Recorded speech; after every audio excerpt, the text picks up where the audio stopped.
السلام عليكم ورحمة الله وبركاته.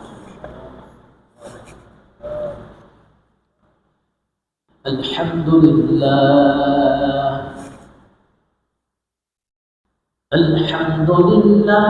ونحمده ونستعينه ونستغفره ونؤمن به ونتوكل عليه ونعوذ بالله من شرور أنفسنا ومن سيئات أعمالنا.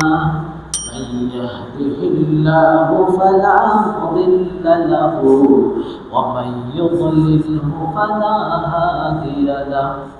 ونشهد أن لا إله إلا الله وحده لا شريك له. ونشهد أن سيدنا ونبينا وشفيعنا وحبيبنا ومولانا محمد صلى الله عليه وعلى آله وأصحابه وأزواجه وذرياته وسلم تسليما كثيرا كثيرا. أما بعد، فأعوذ بالله من الشيطان الرجيم. بسم الله الرحمن الرحيم. يسأله من في السماوات والأرض كل يوم هو في شأن. فبأي آلاء ربكما تكذبان. وقال النبي صلى الله عليه وسلم: من يزمن لي ما بين لحييه وما بين رجليه أزمن له الجنة. صدق الله المولى العظيم وصدق رسوله النبي الكريم، ونحن على ذلك من الشاهدين والشاكرين، والحمد لله رب العالمين. بلغ العلا بكماله كشف الدجى بجماله حسنت جميع خصاله. صلوا عليه وآله. दो जहां की कामयाबी गर तुझे दरकार है, दो जहां की कामयाबी गर तुझे दरकार है, उनका दामन थाम ले जिनका मोहम्मद नाम है। बलगल उला बिकमालिही कशफत दुजा बिजमालिही हसनत जमीउ खिसालिही। सल्लु अलैहि व आलिही। আমরা দরুদ ইব্রাহিম পড়ি।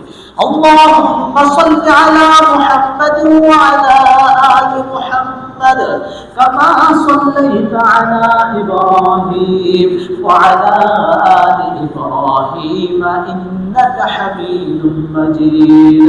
اللهم بارك على محمد وعلى آل محمد كما باركت على إبراهيم وعلى آل إبراهيم إنك حميد مجيد.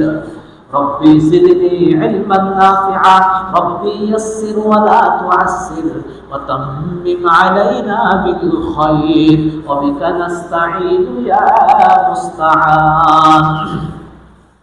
সম্মানিত মুরব্বিয়ানে ইজলাম ও মুসলিমিনে কিরাম, সেই মহান রব্বুল আলামিনের অসংখ্য শুকরিয়া আদায় করি, যিনি আমাদেরকে দুনিয়া ঝামেলা থেকে মুক্ত করে জুমার নামাজ আদায়ের উদ্দেশ্যে জামে মসজিদে সময় মতো উপস্থিত হওয়ার তৌফিক দান করেছেন। তা আমরা একবার অন্তরস্থল থেকে উচ্চ আওয়াজে পড়ি আলহামদুলিল্লাহ। সম্মানিত উপস্থিতি, আল্লাহ সুবহানাহু ওয়া তাআলা আমাদেরকে যে দায়িত্বগুলো অর্পণ করেছেন তার মধ্যে কিছু ফরজ দায়িত্ব, কিছু ওয়াজিব দায়িত্ব, কিছু সুন্নত, কিছু নফল, এরকম অনেক দায়িত্ব আমাদের উপর আল্লাহ সুবহানাহু ওয়া তাআলা অর্পণ করেছেন। আমরা যদি সেই দায়িত্বগুলো পুঙ্খানুপুঙ্খভাবে সঠিকভাবে আদায় করতে পারি, তাহলে আমাদের ঠিকানা হবে জান্নাত। বিশেষ করে ফরজ এবং ওয়াজিব এই আমলগুলো, এগুলোর সম্পর্কে আমাদেরকে জবাবদিহি করতে হবে। আমাদেরকে জিজ্ঞাসা করবে ফরজগুলো কেন আদায় করা হয়, ওয়াজিব কেন ছুটে গেল, এটার জবাবদিহি আমাদেরকে অবশ্যই করতে হবে। আমরা যদি এটা সঠিকভাবে পুঙ্খানুপুঙ্খভাবে হিসাব দিতে পারি, তাহলে আমাদের ঠিকানা হবে জান্নাত। কিন্তু দুঃখের বিষয় হচ্ছে আমাদের মধ্যে কে আছে যে সমস্ত ফরজ এবং ওয়াজিবগুলো একবার 100% পুঙ্খানুপুঙ্খভাবে আমল করতে পারে। বড় থেকে বড় আল্লাহর ওলিরও অনেক ফরজ এবং ওয়াজিবের মধ্যে ঘাটতি থেকে যায়। তো আমরা তো সাধারণ মানুষ, আমাদের ব্যাপার কথায় আলাদা। তো এই জন্য উলামায়ে কেরাম লিখেছেন, আল্লাহ রাব্বুল ইজ্জত সুবহানাহু ওয়া তাআলা যদি কারো হিসাব নিতে আসেন এবং কারো হিসাব যদি নেওয়া শুরু করে দেন, সে কখনো কি করবে, নিস্তার পাবে না। এটা আমার কথা নয়, উলামায়ে কেরামের কথা, হাদিসের মধ্যে আসছে। আল্লাহর হাবিব সাল্লাল্লাহু আলাইহি ওয়াসাল্লাম ইরশাদ করেন, বুখারী মুসলিম শরীফের riwayat, মান নুকিশাল হিসাব ইয়াহলিকু, যার হিসাব না হবে তার ধ্বংস অনিবার্য। যাকে বলা হবে তুমি তোমার হিসাব দাও, তোমার ফরজ সমূহ হিসাব দাও, তোমার ওয়াজিব সমূহ হিসাব দাও, তাহলে ভাববেন যে সে ধ্বংস হয়েছে। কেননা আমাদের ফরজের মধ্যে, ওয়াজিবের মধ্যে অনেক ঘাটতি, অনেক। এই জন্য আমরা আমাদের ইবাদত দিয়ে, আমাদের কেউ ইবাদত দিয়ে, ইবাদতের বড়াই করে জান্নাতে প্রবেশ করা অসম্ভব ব্যাপার। একমাত্র আল্লাহ তাআলার দয়ার প্রতি আমাদের আশা, আকাঙ্ক্ষা। উনি যদি আমাদের প্রতি দয়া করেন, তাহলে আমরা জান্নাত পেতে পারবো, তাছাড়া জান্নাত পাওয়ার উপায় নাই। কিন্তু দয়া পেতে গেলেও কিছু করতে হবে, না কিছু না করে আমরা দোয়া পাবো। দয়া এবং আল্লাহ তাআলার রহমত পেতে গেলে তো কিছু লাগবে। আল্লাহ তাআলা রহমত দেওয়ার জন্য প্রস্তুত, কিন্তু আমরা নিতে প্রস্তুত না, তাহলে তো আমরা পাবো না, ঠিক কিনা? এই জন্য এক কবি বলে যে রহমতে হক বাহানা মি জুয়া, রহমতে হক বাহা নবী জুয়া। যে আল্লাহ তাআলা রহমত, আল্লাহ তাআলা রহমত সবসময় চায় যে কিভাবে মানুষকে মুক্তি করে দেওয়া, মানুষকে বিপদে ফেলানোর জন্য, মানুষকে জাহান্নামে নিক্ষেপ করার জন্য আল্লাহ তাআলা রহমত খোঁজে না। যদি এটা আমাদের স্বভাব, আমরা যদি কিছু একটা দায়িত্ব পেয়ে যাই, কিভাবে মানুষকে বিভ্রান্ত করা যায়, কিভাবে মানুষকে ফেঁসে ফেলানো যায়, বিপদে ফেলানো যায়, অফিসে কিভাবে লাগা যায়, কিভাবে সে ক্ষতিগ্রস্ত হয়, এই সব চরিত্রের স্বভাব হচ্ছে আমাদের মধ্যে পাওয়া যায়।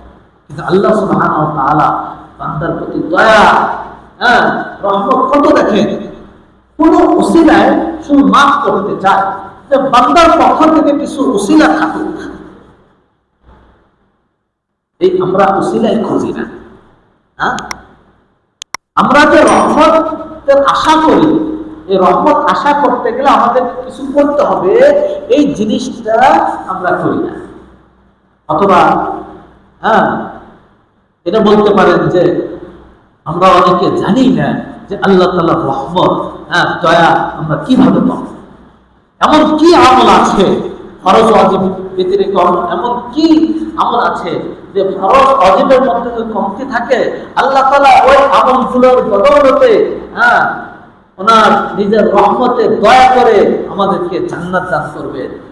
এরকম আমল আমাদেরকে জানা উচিত, এবং এই জেনে এরকম আমল করলে আমাদের ফরজ এবং ওয়াজিবাতের মধ্যে যদি কমতিও থেকে যায় তাহলে আল্লাহ সুবহানাহু ওয়া তাআলা আমাদের বেড়া পার করে দিবেন, জান্নাত দান করবেন। সুবহানাল্লাহ।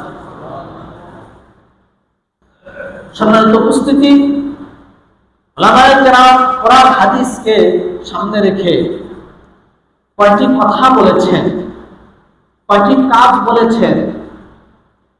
পুরুষ জাতির জন্য 4টি কাজ এবং নারীর জন্য, মহিলাদের জন্য 4টি কাজ। এই 4টি কাজ যদি এই 2 পুরুষ এবং নারী মহিলা করে তাহলে আল্লাহ তাআলা দয়া পাওয়ার তারা উপযুক্ত হয়ে যাবে। সুবহানাল্লাহ। আমার বক্তব্য বিশ্বনবী মুহাম্মদুর রাসূলুল্লাহ সাল্লাল্লাহু আলাইহি ওয়াসাল্লাম হাদিসের মধ্যে বলেন, যে হাদিসটা মিশকাত শরীফের মধ্যে এসেছে, ইযা সাল্লাতিল মারআতু খামসাহা, যখন কোনো মহিলা সময় মতো সঠিকভাবে নামাজ আদায় করে, ওয়াসামাত শাহরাহা, রমজান মাসে রোজা আদায় করে, ওয়া আহসানাত ফারদাহা, সতীত্ব রক্ষা করে, ওয়া আতাআত যাওজাহা, এবং স্বামীর আনুগত্য করে, ইলা লাহা উদখুলিল জান্নাতা মিন হাইতি আবওয়াবিল জান্নাতি শি'তি, তাকে বলা হবে জান্নাতের দরজাসমূহের মধ্যে থেকে যে কোনো দরজা দিয়ে তুমি চাও জান্নাতে প্রবেশ করো। সুবহানাল্লাহ করে যে কোনো দরজা দিয়ে সে জান্নাতে যাওয়ার তার অনুমতি দেওয়া হবে। তোমার যে খুশি যে কোনো দরজা দিয়ে তুমি যেতে পারো, তোমার খুশি। সুবহানাল্লাহ। কয়টি কাজের কথা বলা হলো? 4টি কথা। সর্বপ্রথম যে বলা হয়েছে, ইদা সাল্লাতিল মারআ খামসাহা, 5 ওয়াক্ত নামাজ সঠিকভাবে আদায় করতে হবে।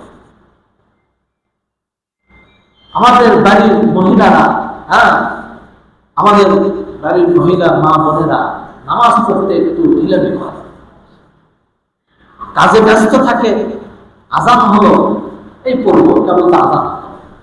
দেখা যায় এমন সময় তারা নামাজ পড়ে অনেকে যে মাকরু ওয়াজ শুরু হয়ে যায়। না, মহিলাদের জন্য নিয়ম হচ্ছে যে আজানের সাথে সাথে মসজিদে যখন আজান হবে, আজান যখন কানে আসবে, সঙ্গে সঙ্গে নামাজের প্রস্তুতি গ্রহণ করবে, নামাজ সঙ্গে সঙ্গে পড়ে নেবে। তো এইভাবে, এবং শুধু নামাজ পড়লে হবে না, নামাজ যেভাবে পড়ার দরকার সেভাবে পড়তে হবে। অনেক মহিলা দেখে লামসাম নামাজ পড়ে, না কোনো রুকু ঠিক মতো করে, না কোনো সেজদা ঠিক মতো করে, রুকুতে যাওয়ার সাথে সাথে ওঠে, সেজদাতে থাকতেই চায় না। 2 সেজদার মাঝে যে সঠিকভাবে বসে একটু থেমে আবার যেতে, না, আমার কোনো প্রশ্ন আসে না। সঠিকভাবে তার পিঠ সঠিকভাবে আসে না, আবার সেজদায় চলে যায়। তাহলে এটা 1 সেজদা, 2 সেজদা হলো, 1 সেজদা পুরো তো 1 সেজদা নামাজ হয় না।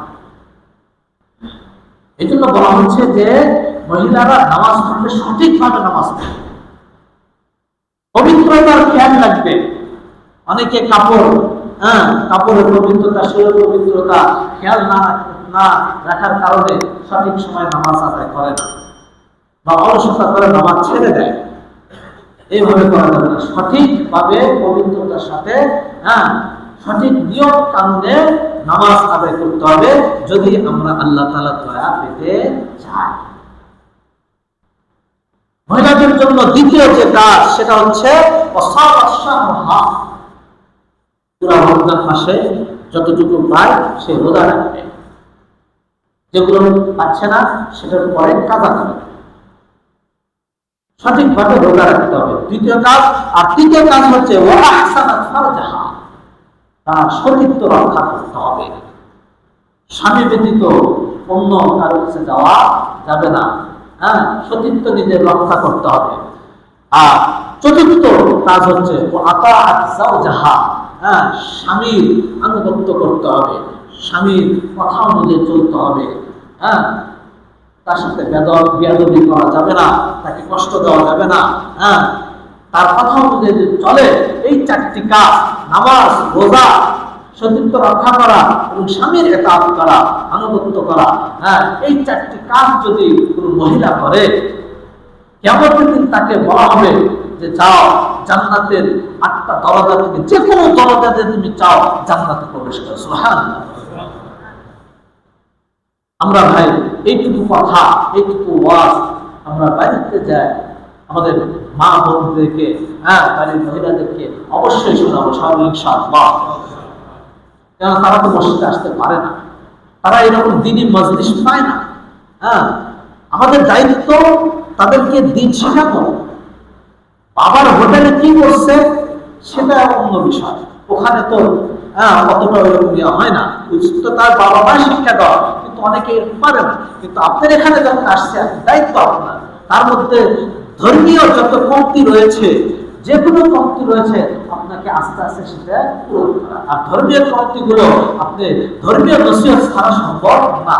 আর এগুলো নসিহত তারা পুরুষের মজলিসে আসতে পারে না।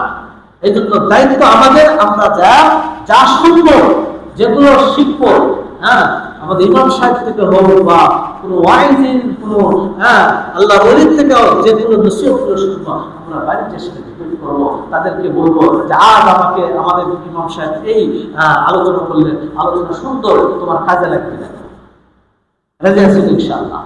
আল্লাহ তাআলা আমাকে তৌফিক দান। আমার বন্ধুগণ, এই তো ছিল মহিলাদের জান্নাতে প্রবেশ করার সঠিক এবং সহজ পদ্ধতি। পুরুষদের জন্য জান্নাত পাওয়ার সহজ পদ্ধতি হলো চারটি। কয়টি? চারটি। দুটি হাদিসের দ্বারা আমরা জানতে পারি। এক হাদিসের মধ্যে আসছে মাইয়াজমিনু বি লিমা বাইনা লিহইহি ওয়া মা বাইনা রিজলাইহি আজমাল্লাহুল জান্নাহ। বুখারী শরীফের হাদিস, তিরমিজি শরীফের হাদিস। আল্লাহর হাবিব সাল্লাল্লাহু আলাইহি ওয়াসাল্লাম ইরশাদ করেছেন, যে ব্যক্তি তার জবান এবং তার লজ্জাস্থানকে সঠিক ব্যবহার করবে, জবানের হেফাজত করবে, লজ্জাস্থানের হেফাজত করবে এবং এই জিম্মাদারি যে তুলে নেবে, আমি তার জান্নাতে যাওয়ার জিম্মাদারি নিজে নিয়ে নিলাম। সুবহানাল্লাহ। তার ওয়াদা, বিশ্বনবী মুহাম্মদ রাসূলুল্লাহ সাল্লাল্লাহু আলাইহি ওয়াসাল্লামের ওয়াদা। কিয়ামত পর্যন্ত যত মানুষ আসবে সবার ওয়াদা যদি একতরফ হয়, আর হুজুর সাল্লাল্লাহু আলাইহি ওয়াসাল্লামের ওয়াদা যদি আরেকতরফ হয়, হুজুর সাল্লাল্লাহু আলাইহি ওয়াসাল্লামের ওয়াদায় মজবুত হবে। ঠিক কিনা বলেন?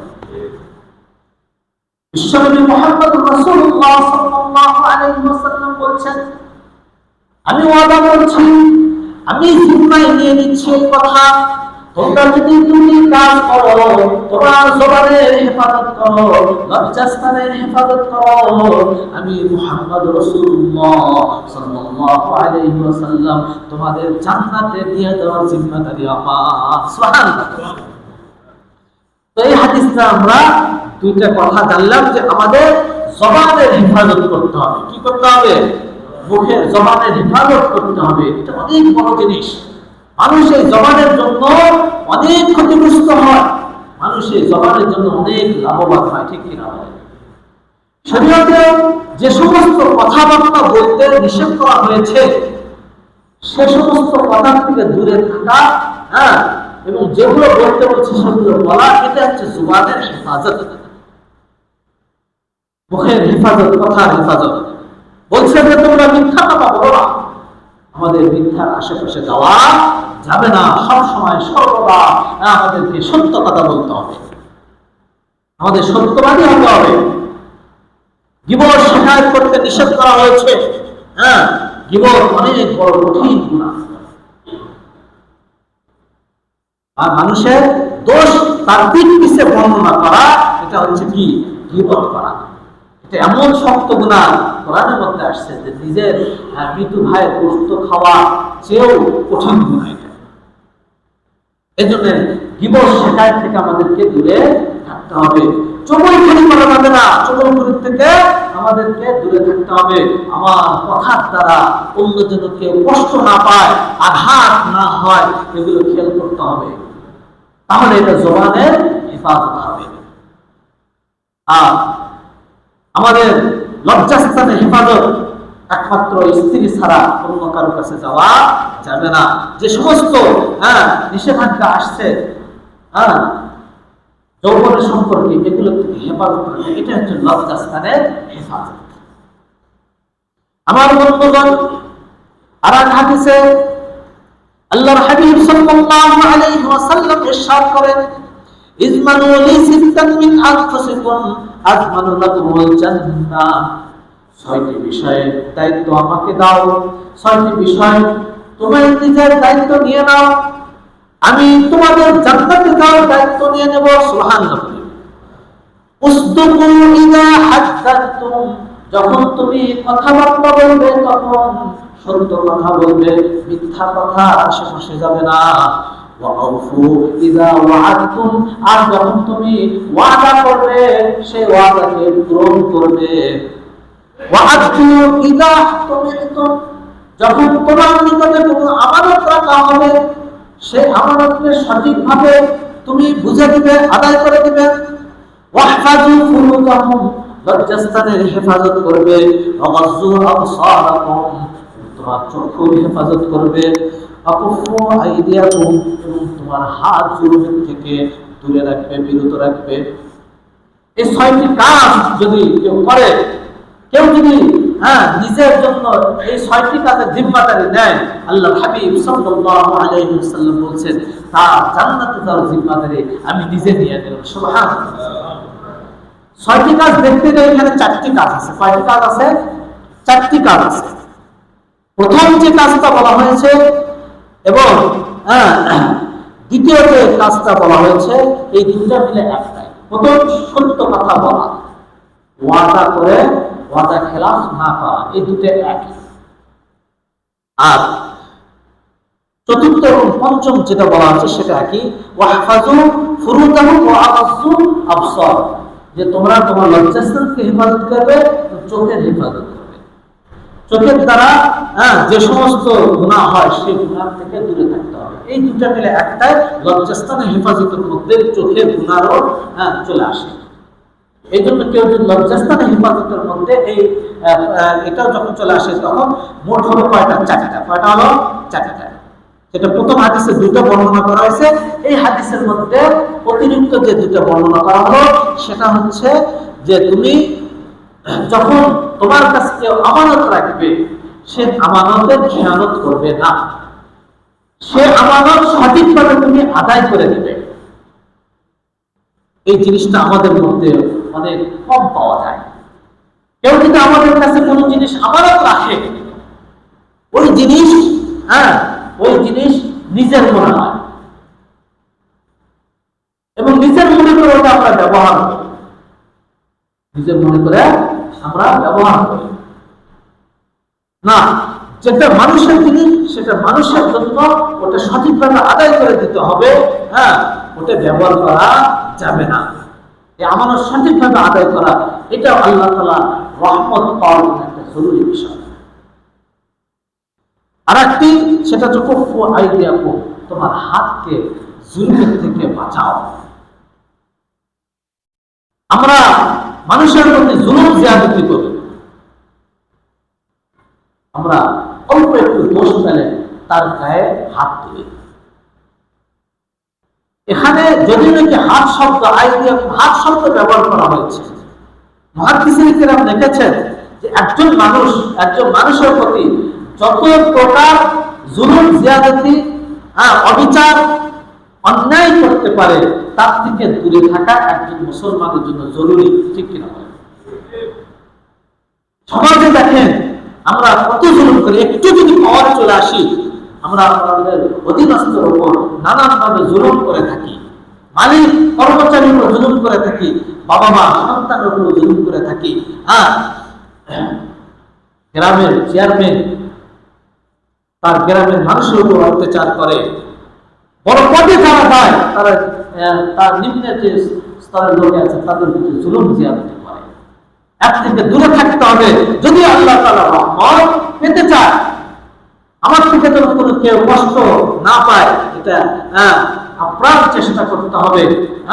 কোনো যেন কষ্ট কেউ না পায়, আমার কথার দ্বারা যেন কেউ যেন কোনো কষ্ট না পায়। এই যে হযরত আবু বকর সিদ্দিক রাদিয়াল্লাহু তাআলা বলেন, প্রত্যেক সকালে ফজর নামাজের সময় ওঠার সময় উনি বলেন, জিবাকে টেনে বলেন, জিবা জিন্নুকা সাগীর ও জুন্নুকা কাবীর, তোমার টুকরা তো অনেক ছোট, কিন্তু তোমার থেকে যে অপরাধগুলো হয় এটা অনেক বড় বড়। মাঝে সাথে তোমার থেকে এমন বড় বড় জুলুম হয়ে যায় যে মানুষ ওই কথাগুলো সহ্য করতে পারে না, টপ করে চোখ থেকে পানি পড়ে। ঠিক কিনা বলে? এর জন্য জুলুমের থেকে আমাদেরকে কি করতে হবে? বাঁচতে হবে। তাহলে আল্লাহর হাবিব সাল্লাল্লাহু আলাইহি ওয়াসাল্লাম ওয়াদা করেছেন, যদি এই চারটি কাজ করতে পারো, চারটি কাজের যে জিম্মাদার তুমি নিতে পারো, তাহলে আমি ওয়াদা করছি তোমাদেরকে ইনশাআল্লাহ জান্নাতে নিয়ে যাওয়ার আমি জিম্মাদার। সুবহানাল্লাহ। তাহলে চারটিটা কাজ কি? সর্বপ্রথম হচ্ছে জবানের হেফাজত, দ্বিতীয় হচ্ছে জনগণের হেফাজত, লজ্জাস্থানের হেফাজত, আর তৃতীয় হচ্ছে আমানত রক্ষা করা, মানুষের আমানত রক্ষা করে। দেখেন আমাদের কাছে অনেকে অনেক গোপন কথা বলে কি বলে না, এবং তার সাথে এটাও বলে এটা কাউকে বলো না, তার মানে এটা অনেক গোপন। অনেকে সবার সামনে গোপন কথা বলে না, সাইটে নিয়ে গোপন কথা বলে। অনেক মজলিসে এমন কথা হয়, আমরা জানি এই কথা যদি আমরা বাইরে লিক করি বা তার প্রতিপক্ষকে যদি বলি, তাহলে বিরাট একটা ঝগড়া সৃষ্টি হবে। এটাও কিন্তু একটা ধরনের বড় একটা আমানত। এই আমানতকে দাফন করে দিতে হবে। আমাদের মেয়ে মানুষের মতো হলে হবে না। আমরা পুরুষ জাতি, মেয়ে মানুষের পেটের মধ্যে কথা থাকে না, ঠিক কিনা বলে? তারা যতক্ষণ পর্যন্ত কথা না বলবে অন্যকে, আর যদি আপনি বলে থাকেন যে এটা কাউকে বলে না, অনেক পাবো, ওটা নিয়ে আরো বেশি মাথা কামাবে, ওটা না যতটুকু বলবে ততক্ষণ পর্যন্ত তার খাদ্যের হজম হবে না। এই জন্য আমরা পুরুষ মানুষ, আমাদেরকে দাফন করতে শিখতে হবে। মানুষের গোপনীয়তা দাফন করে রাখতে হবে। একটু যেন একটা অংশ যেন অন্যের কাছে না বলি, এটা একটা আমানত। দেখো আমার বন্ধুগণ, আমরা যদি এই সমস্ত কাজ করি, মহিলারা যদি এই চারটি আমল করে, পুরুষেরা যদি এই চারটি আমল করে, তাহলে আল্লাহ সুবহানাহু ওয়া তাআলা রহমত আমাদের জন্য সহজ হয়ে যাবে। রহমত তো আমাদের জন্য সহজ হয়ে যাবে। ফরজ ওয়াজিবগুলোর মধ্যে যদি কিছু কমতি থেকে যায়, সেগুলো তো অবশ্যই করতে হবে। শুধু এগুলোতে জান্নাত পাওয়া সম্ভব না, ওগুলোর মধ্যে যদি কিছু কমতি হয়ে যায়, আল্লাহ সুবহানাহু ওয়া তাআলা তখন বলবেন যে দেখো এগুলো আছে কিনা। এসব যদি এই বান্দা এগুলো ফলো করছে, চলো এই সম্পর্কে তাকে ক্ষমা করে দাও, তাকে জান্নাত দান করো। সুবহানাল্লাহ। এজন্য আমার মহাব্বতের মানুষ, আমার মুসলিম কেরাম, আপনাদের কাছে আমি অনুরোধ জানাই যে এগুলো কথা আমরা নিজেও করবো, আমল করবো, আমাদের বাড়ির মহিলাদেরকেও আমল করার জন্য আহ্বান করবো, তাদেরকে নসিহত করে রাজি আছি তো ভাই ইনশাআল্লাহ। আল্লাহ আমাদের সবাইকে আমল করার তৌফিক দান করুন। কমিটি